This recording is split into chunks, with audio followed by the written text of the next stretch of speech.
ঈদের আজ তৃতীয় দিন, কিন্তু এখনো পর্যন্ত কোথাও বেড়াতে যাইনি। তাই আজ বন্ধুদের সাথে শ্রীমঙ্গল যাচ্ছি। আমরা ট্রেনে শ্রীমঙ্গল যাব, তাই শাহজিবাজার রেলওয়ে স্টেশনে এসে অনেকক্ষণ অপেক্ষা করার পর ট্রেনটি চলে আসলো। ট্রেনের ভিতরে অনেক বেশি ভিড় থাকায় আমরা ছাদে উঠে গেলাম। আমি আমার লাইফে ফার্স্ট এই প্রথমবার ট্রেনের ছাদে উঠছি।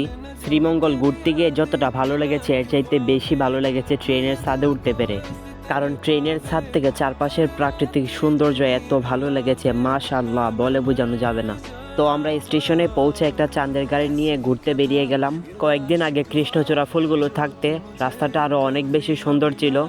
তারপর আমরা লেমন গার্ডেনে চলে গেলাম। এটা আসলে একটা লেবু বাগান, কারণ এখানে অনেক বড় বড় লেবু গাছ আছে, বাগান আছে, যেমন মালটা, কমলা, জাম্বুরা, সব ধরনের বাগান আছে। ঘোরাঘুরি শেষ করে আমরাও সুইমিং পুলে সুইমিং করতে চলে আসলাম। তারপর সবাই একসাথে সুইমিং করতে নেমে গেলাম। তো আমরা প্রায় ঘন্টাখানেক সুইমিং পুলে কাটালাম।